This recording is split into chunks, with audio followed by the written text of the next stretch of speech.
Hi, I'm Maya, and today I want to talk about Sunrise on the Reaping by Suzanne Collins.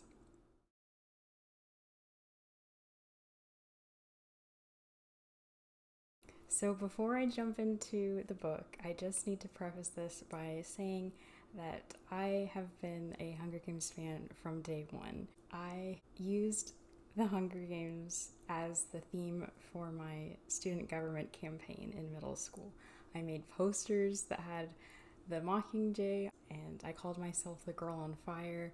And in my speech, I played the 4-note theme of Mockingjay song before I started speaking. Handed out like lanyards that had like Hunger Games stuff on it. It was a whole thing. It was crazy, and I won. So, read all of the books as soon as they came out. Saw all the movies as soon as they came out. Like opening night, like it was so much fun. It was some of my favorite memories. And so when Ballad of Songbirds and Snakes came out a few years ago, I had the time of my life with that, and then the movie, and now with this. It's just, I love being back in Panem. I love the world. I love the characters, the themes. I just can't get enough of it, and it's so nostalgic for me, and it's crazy that that was back in middle school, and it's just crazy how this has been a part of my life for so long. I do have an OG Mockingjay pin in my closet in one of my many storage bins, but I just don't have time to go through all of that right now.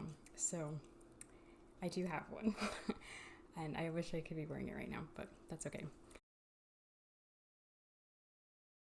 Like, Hunger Games was so serious to me as a middle schooler, and it still is now. Okay, so now that we've got that out of the way, I want to talk about the book. This video will be chock full of spoilers, so just be aware of that. Yeah, so where to start? I think I just want to say that this book is a true tragedy, like in every sense of the word. It is so incredibly sad. And we knew that it would be, because we know that Haymitch is the sole victor, the sole survivor of the 50th Hunger Games. So we know that whatever friends he makes, whatever alliances he forms, none of those people are making it out alive except him. So we know that before we even start reading. And we also know that Haymitch is a depressed alcoholic. So we know that there are going to be horrible events happening to him that cause him to be the way that he is. But even though I knew all of that, even though I thought I was prepared for all of that, it was still so sad. Suzanne Collins really knows how to rip your heart out. I cried so many times reading this book, but I think the part that got me the most was when Haymitch is talking about what Lenore Dove has told him about angels and this concept of heaven where good people can go, and he's just so lost and just hoping that maybe one day he can be with Lenore Dove, his true love, hoping that one day he can be with her again. It's so sad. And even though I know the flip side of that, right? Like, I know that everything's going to be sad and people are going to die and like it's not going to have a happy ending. I know all of that, but I also know before I even start reading, I know that Haymitch is going to win, that he's not going to die.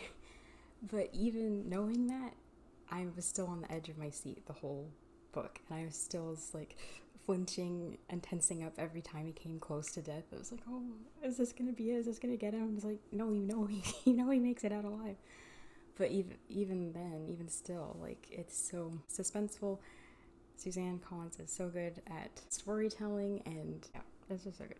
So all of the cameos are so amazing. I love seeing BT, Wyrus, Effie, Plutarch, Mags, Katniss's parents. Like, it's so cool to see them all younger, seeing how their relationships and bonds formed, and seeing how the revolution got started, and seeing that these seeds were planted long ago. Like, the revolution was a long time coming. So many people paved the way for Katniss to do what she did in her books, in her trilogy. And it's so cool to see that, to get the history. And of course, all the references to Lucy Gray are amazing.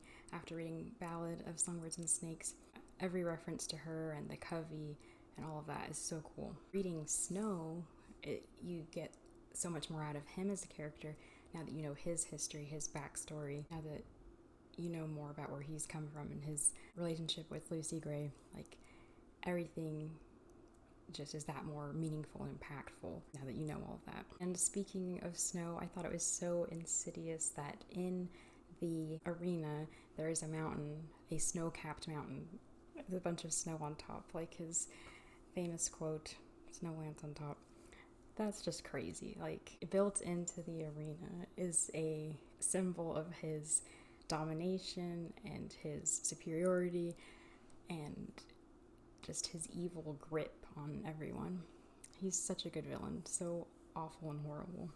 Oh, another part that made me cry, the epilogue, of course. Like, the epilogue is so good. It's so fun to see Katniss and Peeta again. But the part that made me cry was Haymitch talking about how he watched Katniss grow up. Like, he saw her as a baby, he saw her as a young child, and like his connection to her, like he truly loves her and cares about her because he loved her father so much, his best friend, and seeing Katniss with her 2 braids makes him think of his sweetheart Luella, his ally in the Hunger Games, his partner from District 12 in the games, and all of that history there. And so that's where the nickname comes from. So yeah, he calls Katniss sweetheart. Like, oh, that makes that so much more meaningful.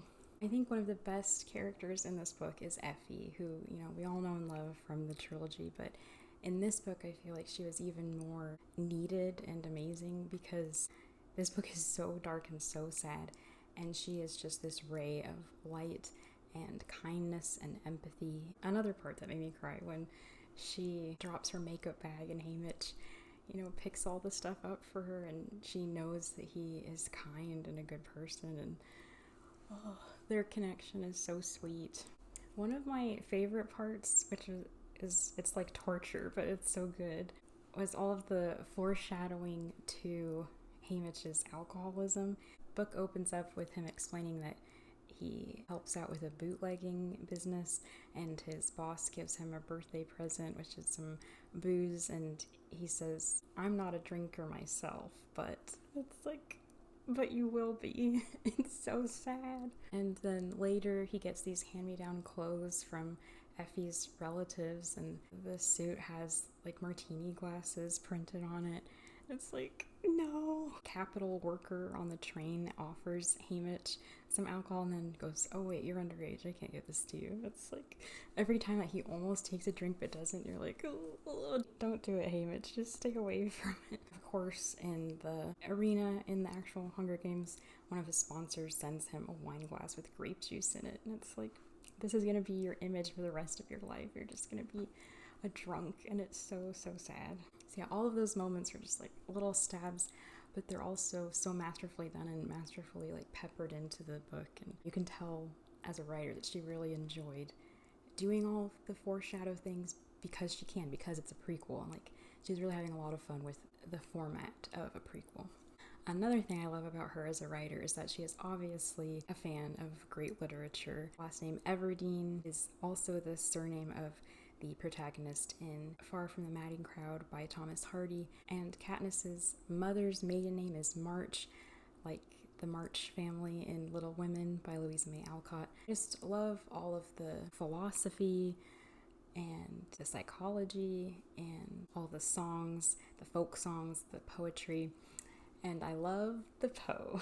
I love all of the Edgar Allan Poe stuff. I love that she uses the Raven as Lenore Dove's song that she gets her name from. There's a moment in this book that is so insanely goth, and I love it so much. Like, obviously it's tragic and horrible, but just as an appreciator of gothic things, I love the image of Haymitch lying on his dead love's grave and just crying out for her, and yeah, just draping himself over her final resting place and calling out for his lost love. Like, are you kidding? It doesn't get more gothic than that. Now, this book, like, I already loved Haymitch. I already loved him as a character, but this book just gave me even more love for him, like just even more appreciation for him. The whole book, I was just so impressed with him, with his ability to give false motivations to the cameras. When he's in the games, he's talking to other people, but he knows that there's cameras on him. He knows that the Capitol is listening, that everyone is listening, so he has to be careful about how he says it, and he has to make sure that he's giving good excuses and good motivations for his actions that don't reveal what he's actually doing. And so, yeah, he's an expert at that. Like, he's masterful at it. And it's a real talent and skill.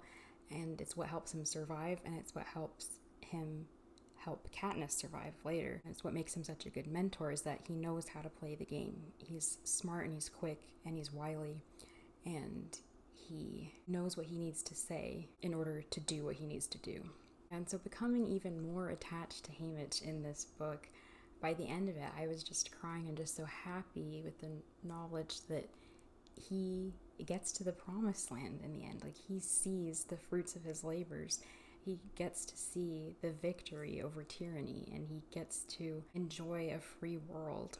And that's so beautiful that, you know, all of the pain he endured, all of the tragedy, all of the awful, awful things he experiences, they're not in vain. And he does get to see a different and better world in his lifetime, which he didn't know if that would even be possible. And so that is very satisfying. Another thing I appreciated is all of the references to fire, of course. You know, that's the running theme. Fanning the sparks into a flame, into a roaring blaze, like all of the different ways that fire is used in the book to represent revolution and ideas spreading and feelings spreading. And I loved the learning what the cover means, learning that it's a flint striker and catching fire, like the theme of the girl on fire, like all of the fire imagery that Plutarch uses in the propaganda for the revolution in the trilogy all started here, planned out from the beginning. She's just so good.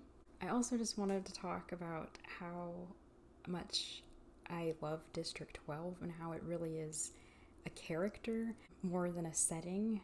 Like, when you read it, like just reading the first few opening pages, you're like, oh yeah, I'm home again. Like, yeah, I know this place, I know the landscape, I know the culture, I know the customs, I know the history, I know this world. Like, it is familiar to me. Suzanne Collins is just an expert at world building for sure.